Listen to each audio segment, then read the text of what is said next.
There are two moments to me that are the peak of Jesus Christ's ministry.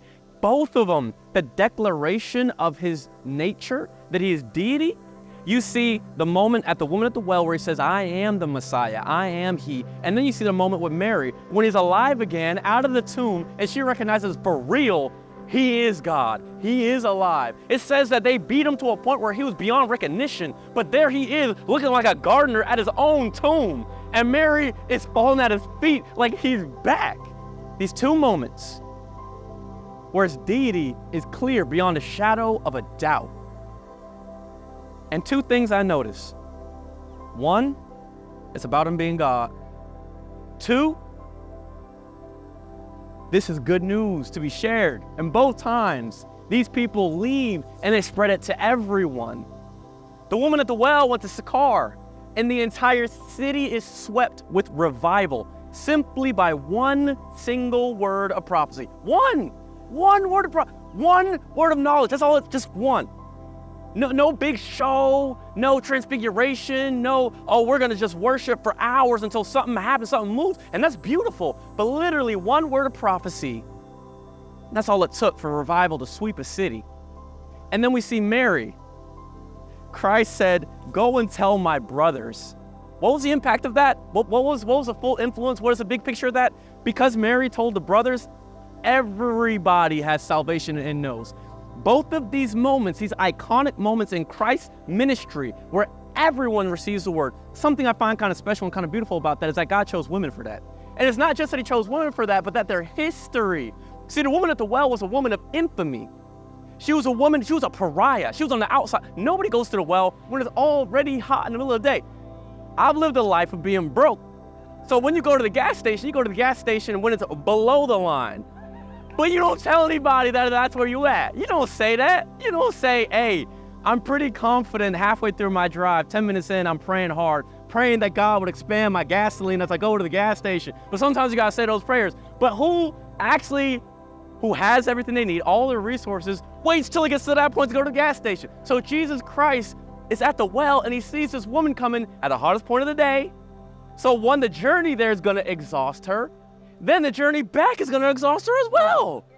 She looks foolish, but it's because she is infamous, because no one wants to be around her because of her story, because of what she's done, because of who she's made herself. This is a whole entire village, a whole city doesn't want to be around her. Imagine all of Virginia Beach, when they see you, they're like, oh, nah, no, I know you, whether it be social media or whether it be something you've done. This is her.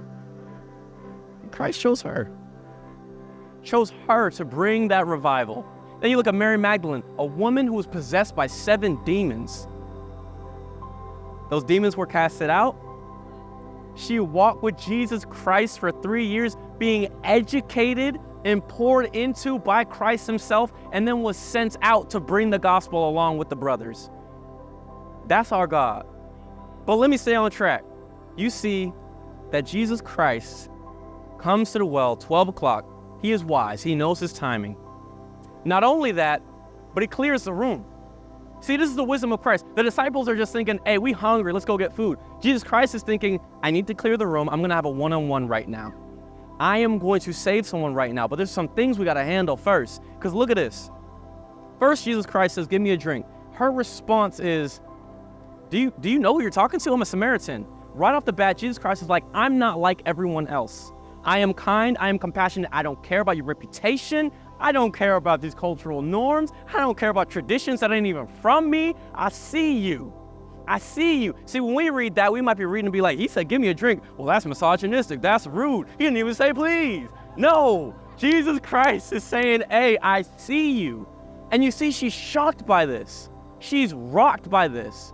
And her response is, let me just make things clear. I'm a Samaritan. Like her first response isn't sure, maybe, no, but it's like, I'm a Samaritan. If you couldn't tell by my skin tone, my hair, how I look, my eyes, I'm a Samaritan, bro.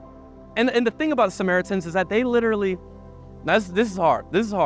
I was talking to my friend at work, and he was saying his wife that he's separated from hates him. And he was just gloating, and he was saying she hates him because his kids look like him, and because the kids live with her, and because every day she wakes up, she sees him, and her heart is broke. That is how the Israelites felt about the Samaritans, because they remembered their defiance before God, and they see a whole entire culture, a whole people, a whole city, and they remembered we failed God. And that's how they see the Samaritans. When they look at those people, they don't see people, they see their failure and their shame. And it's sad because we even do that nowadays. We do that with old friends. We do that even with exes. We even do that with strangers that might even look like the people who we may have hurt. Not because, oh, I'm a victim and they hurt me, but simply because, yo, you remind me of what I did wrong. So I'm not going to give you the presence of God. I'm not going to give you love. I'm not going to share truth with you. This was Israel. And here Jesus Christ leaves Judea. You think he'd go to Judea to reveal his nature? You think he'd go to Jerusalem, the city of God, and there tell everyone, hey, I am the Messiah, you're right. No, he goes to Sychar in Samaria, where their religious belief ain't even complete. It's askew, it's off. They're kind of wrong. They didn't have all the scriptures, they didn't have all the scrolls.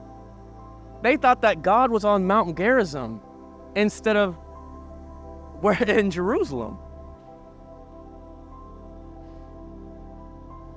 But he chose her, and he chose them anyway. This is our God.